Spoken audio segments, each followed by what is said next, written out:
Here's my refrigerator. 2 months old. Pistol comes over and the compressor and the computer control board, whatever it's called, also died. He said it's a 1 in a million chance that both of them would die at the same time. It has been over a month since it has died before we could even get it repaired. Because it can't get the part from the factory. Because they can't get the part from the factory. It was actually, I thought it was 2 months.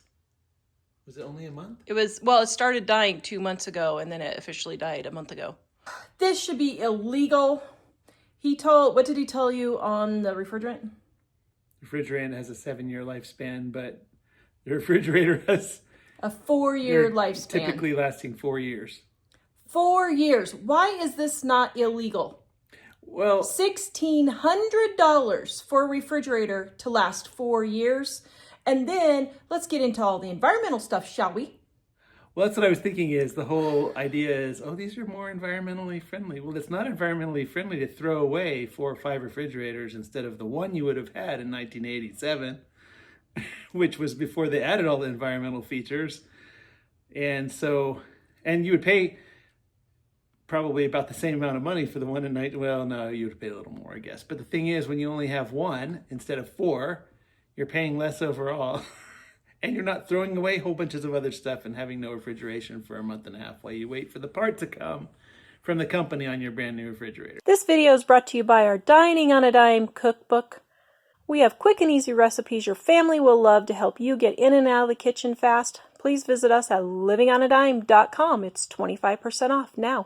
They're all worried about this environmental fecal matter.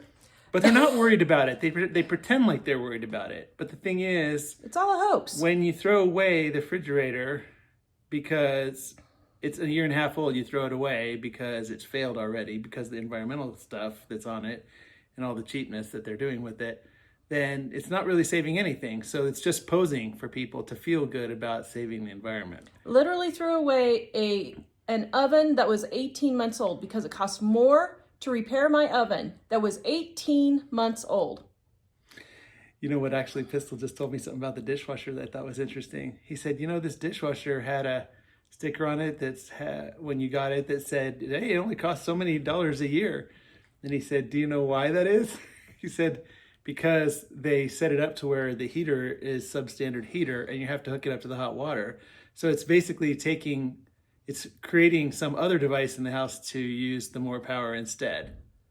So it's not using less power, it's taking the hot water from the hot water heater, which is generating power a different way. So it's basically smoke and mirrors. It's like, it's not really saving any money. And all right, Harriet, we need to have a talk about appliances and all this environmental baloney. Well, man, I normally don't like to have the government always regulating things, but I think it's maybe the regulation that caused this problem, to be honest. But I think we shouldn't have to buy a new refrigerator every 4 years when it's possible that when they're not like that. Okay, so Mike brought up a good point about the cheap things.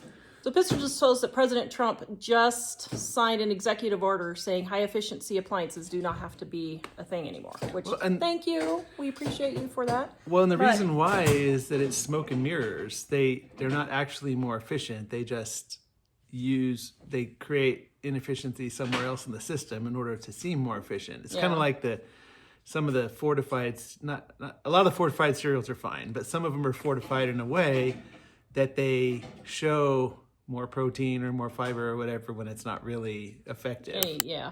So what you were saying about if we go ahead and make appliances here again, but what's going to happen? Well, I was thinking, if we decided to, like, for instance, not having the HE requirement now, will companies make better refrigerators because the market is demanding it?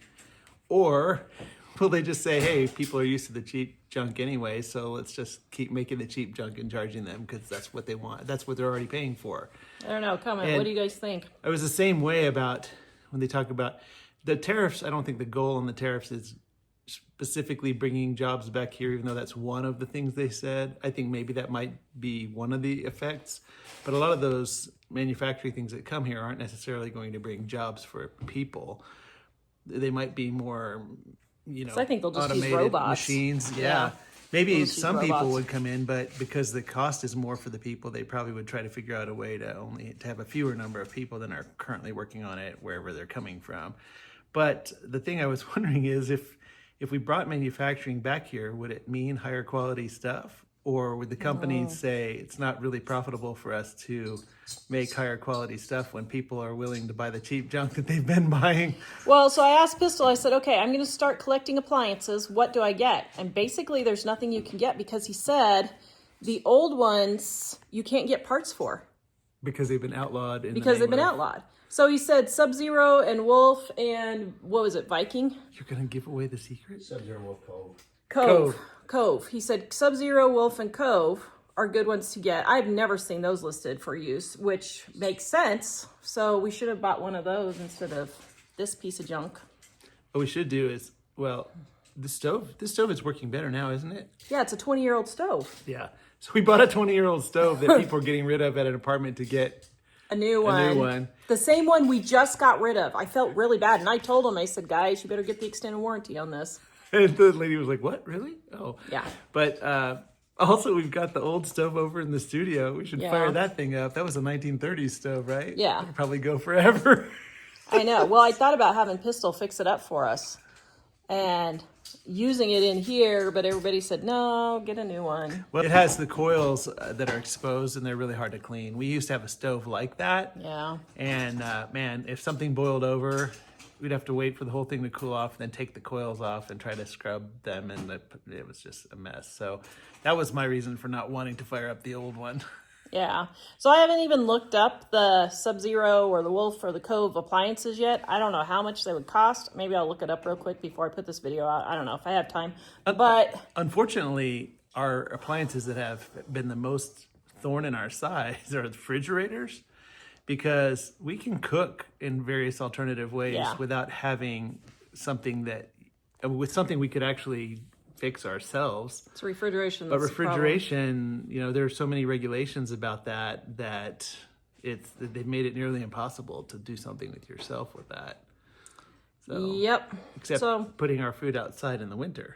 That's true. That works here in Wyoming, where it's winter 10 months out of the year.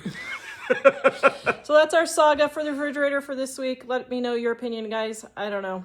We're so frustrated. I could just spit nails. I think I'd like to see that. Here, my thumbnail. All right, go watch this video next, guys. We'll see you next time.